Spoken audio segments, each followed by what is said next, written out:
Shalom Bapak Ibu, Saudara, dan anak-anak yang dikasihi Tuhan. Syukur kepada Tuhan, kita dapat berjumpa dalam kebaktian rumah tangga saat ini. Hari ini Bapak Ibu, tema yang ada bagi kita yaitu persembahan sejati karya bagi sesama. Roma 12 ayat 1 sampai dengan ayatnya yang ke-8. Bapak Ibu Saudara, saya mengawali dengan cerita pengalaman saya hari Sabtu yang lalu ketika memimpin pembinaan bagi para penatua di Gereja PAUK Citra Grand Cibubur. Ada pengalaman yang menarik bagi saya. Dalam percakapan ada satu kisah yang ingin dibagikan ketika setiap para penatua menghadapi tantangan dalam melakukan tugas pelayanannya.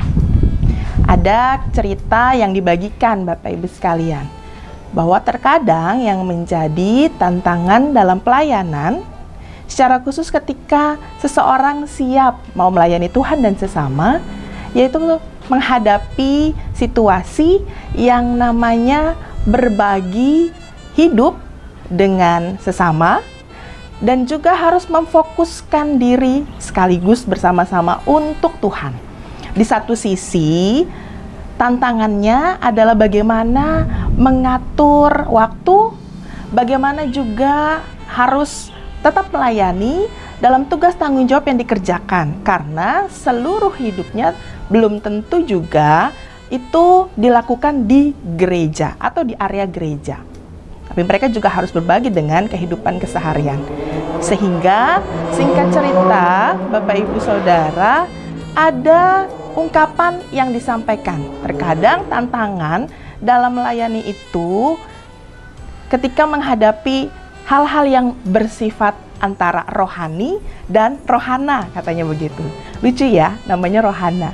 Ada perbedaan antara hal-hal yang bersifat rohani dan rohana. Apa maksudnya?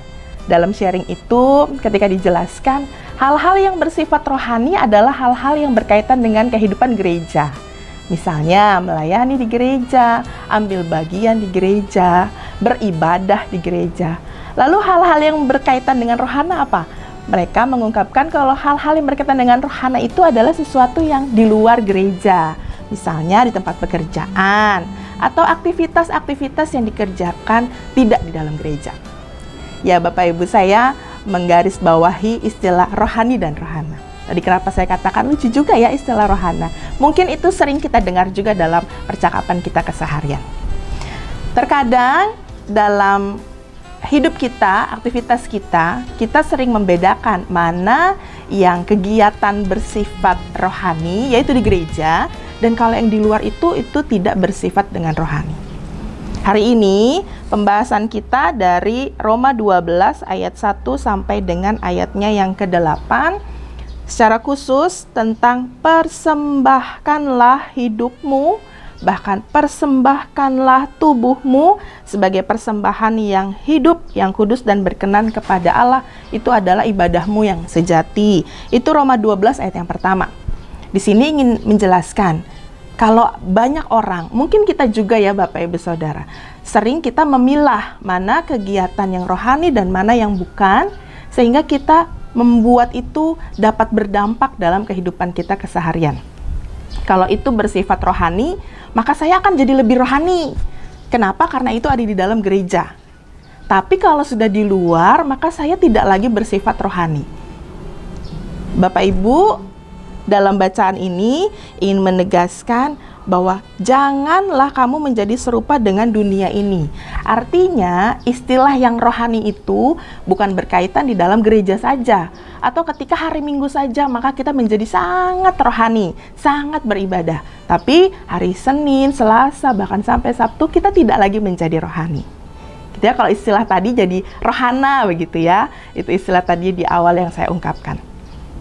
Hari ini kita sama-sama diingatkan bahwa seluruh kehidupan kita harus juga sama-sama mau melakukan perubahan budi, perubahan hidup sehingga bisa membedakan mana yang baik dan mana yang tidak.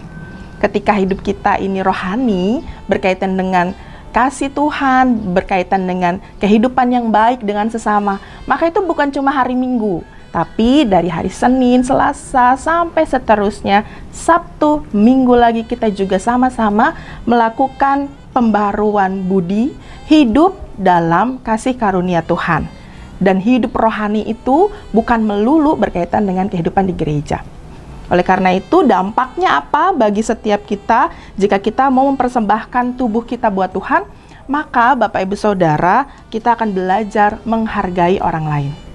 Jadi ketika kita di rumah pun, ketika sebagai seorang suami, sebagai seorang istri, sebagai seorang anak, maka itu pun juga kita sedang melakukan kegiatan sikap hidup yang juga ada muatan rohani di situ. Ada spiritualitas yang baik yang mau dibangun di tengah-tengah kehidupan kita keseharian. Di tengah-tengah pekerjaan kita juga bisa memiliki spiritualitas yang rohani tadi itu dengan lebih baik. Jadi bukan karena kita pelayan Tuhan, bukan karena kita pengurus gereja maka hidup kita jadi lebih rohani, tetapi siapapun kita harus memiliki sikap spiritualitas rohani tadi yang baik di hadapan Tuhan. Dan itu dapat mengajarkan kepada kita untuk kita menghargai siapapun yang ada di sekeliling kita. Karunia untuk menghargai mereka yang berbeda. Sama seperti pembacaan kita di ayatnya yang ke-6. Setiap orang itu punya karunia yang berbeda-beda. Jadi kita mau menghargai mereka semua sesuai dengan tugas tanggung jawabnya. Tidak semua orang terlibat dalam pengurus gereja, tetapi mereka yang tidak terlibat secara khusus di dalam aktivitas gerejawi, mereka pun juga mendapatkan peran yang baik di tengah-tengah persekutuan jemaat. Mereka bisa juga dapat menunjukkan kasihnya satu dengan yang lain.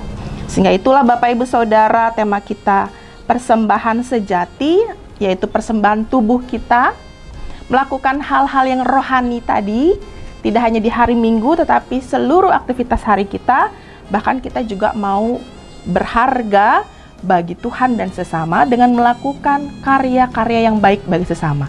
Menghargai, mengapresiasi kerja mereka, pelayanan mereka. Demikian firman Tuhan hari ini, kiranya memampukan kita untuk dapat mempersembahkan tubuh kita, hidup kita untuk kemuliaan nama Tuhan. Tuhan memberkati kita semua. Amin.